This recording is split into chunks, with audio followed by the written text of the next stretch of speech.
வணக்கம். மகா பெரியவர்ன்னு சொல்லக்கூடிய காஞ்சி சங்கராச்சாரியார் அவர்கள். அவருடைய 100ஆண்டு விழா நிகழ்வுகள் வந்து ஓராண்டு முழுக்க நடந்ததுங்க. நான் பல இடங்கள்ல போய் பேசியிருக்கேன். ஆனா, எனக்கு அவர சந்திக்கிற வாய்ப்பு கிடைக்கல. அடுத்து வந்தவர்களெல்லாம் நான் பார்த்துருக்கேன். காஞ்சிபுரத்தில என்னுடைய மாணவர் மாதவன் அவர்கள் அங்க வந்து தமிழ் துறை தலைவரா இருந்ததுனால, என்ன அடிக்கடி பேச கூப்பிடுவாரு. அப்ப நான் போய் காஞ்சியில இருக்க பெரியவங்கள பார்த்து ஆசீர்வாதம்லாம் வாங்கிட்டு வருவேன். மகா பெரியவர்ன்னு சொல்லக்கூடிய சந்திரசேகர சுவாமிகள், அவங்கள பற்றி சொல்றபோது, நல்ல கல்வியாளர்ங்கிறது எனக்கு தெரியும். ஒரு உதாரணமா, தஞ்சைவாணன் கோவைன்னு ஒரு நூல் இருக்கு தமிழ்ல. நான் ரொம்ப நாளா நெனச்சேன், இது வந்து சோழ நாட்டுல எழுதப்பட்ட ஒரு இலக்கியம் போல் இருக்குன்னு நான் நெனச்சிட்டு இருந்தேன்.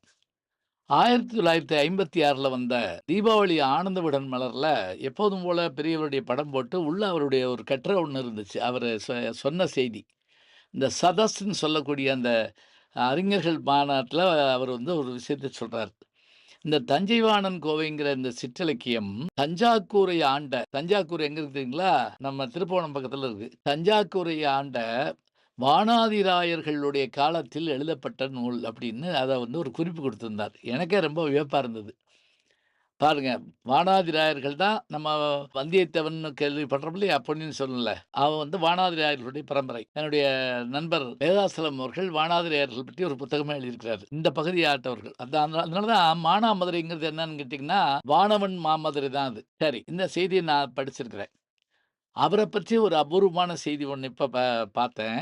என்ன அப்டின்னா, அவரு ஒரு முறை சென்னைக்கு வந்தபோது நடந்து வந்துகிட்டு இருக்காரு. நடந்து தான் வருவாரு. எங்கேயும் பல்லக்குலலாம் போமாட்டாரு. வீதிகள்ல ஒட்டப்பட்டிருந்த ஒரு சுவரொட்டிய பார்த்துட்டு வருத்தத்தோட வந்து, "என்னது நான் வர்றதுக்காக சுவரொட்டிலாம் ஒட்டலாமான்னு?" கேட்குறாரு. உடனே அவங்கலாம் ரொம்ப பணிவா, "பெரியவா தப்பா நினைக்கக்கூடாது. அது உங்க படம் இல்ல. உங்கள மாதிரி நடிச்சிருக்கக்கூடிய ஒரு நடிகருடைய படம். சிவாஜி கணேசன்னு பேரு. அவர் வந்து அப்பர் சுவாமிகளா திருவருட்செல்வர்ன்னு ஒரு படத்துல நடிச்சிருக்கிறாரு." நாதர் முடி மேல் இருக்கும் நல்ல பாம்பே. "அப்படியா? சரி" அப்படின்ட்டாராம். அப்புறம் கொஞ்ச நாள் கழிச்சு, "அன்னைக்கு சொன்னீங்களே அந்த சிவாஜி கணேசன், அவர பார்க்கணுமே" அப்படின்னாராம். பாருங்களேன், எல்லாரும் பெரியவர பார்க்கணும்னு நெனைப்பாங்க. பெரியவர் ஒருத்தர பார்க்கணும்னு நெனைக்கிறாரு அப்படின்னோனே, இந்த செய்தி சிவாஜி கணேசன் அவர்களுக்கு சொல்லப்படுது. அவர் ரொம்ப மகிழ்ச்சியோட குடும்பத்தோட போறார்.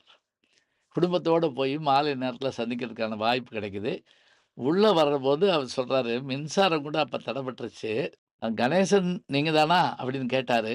ஆமான்னு சொல்லி நாங்க அவருடைய பாதங்கள்ல விழுந்து வணங்குனோம்.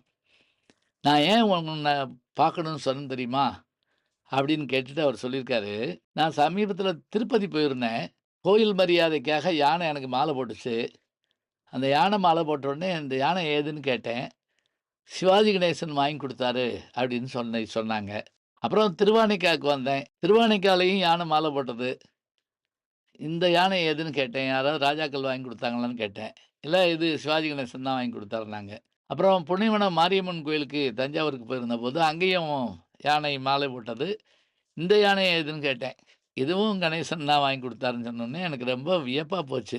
ராஜாக்கள் அந்த காலத்துல கோயில்களுக்கு பூஜை செய்றதுக்காக பசுமடங்கள் கட்டிக் குடுப்பாங்க. யானைகள தானம் வழங்குவாங்க. ஏன்னா, தசாங்கம்னு சொல்லக்கூடிய 10 அங்கங்கள் தெய்வங்களுக்கு உண்டு, அரசர்களுக்கு உண்டு. அதுல யானையும் ஒன்று. அந்த யானைய வழங்குறதுங்கிறது வழக்கம். 1 கோயில்ல, 2 கோயில்ல நான் பார்த்த வரைக்கும் 3 கோயில்ல இருந்த யானையும், கணேசன்கிறவர் தான் குடுத்தாருன்னு சொன்னோனே, எனக்கு ரொம்ப ஆச்சரியமா இருந்தது. அப்பதான் அவர நான் பார்க்கணும்னு சொல்லி, இங்க வரவழைச்சேன் உங்கள அப்படின்னு சொல்லிட்டு, அவங்களுக்கெல்லாம் ஆசீர்வாதம் பண்ணி விபூதி குடுத்தாராம்.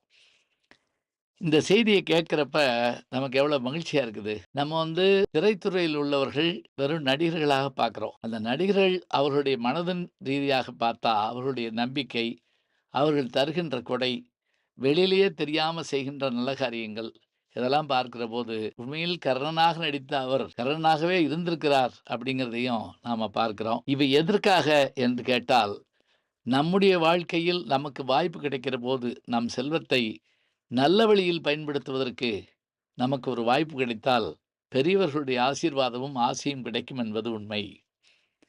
இந்த செய்திய பார்த்த உடனேயே, நம்ம எப்ப வேணாலும் நல்லது செஞ்சுக்கிட்டே இருந்தா, அந்த நல்லதுக்கான நல்லது கட்டாயம் நமக்கு கிடைக்கும்னு நாம நம்புவோம்.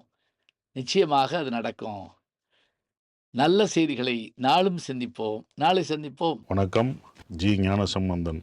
யூடியூப் சேனல் பாருங்கள். உங்களை தேடியே உங்கள் வீட்டுக்கு வருது. கேட்காம ஒரு விஷயம் உங்களை தேடி வருது பாருங்கள், அதை பிடிச்சி வச்சுக்கோங்க. நம்முடைய ஜி ஞானசம்பந்தன் யூடியூப் சேனலை தொடர்ந்து எக்ஸலம், இன்ஸ்டாகிராம், ஃபேஸ்புக், வாட்ஸ்அப் என்று அனைத்து தளங்களிலும் நாம் இயங்கிக் கொண்டிருக்கின்றோம். நீங்களும் எங்களோடு வாருங்கள்.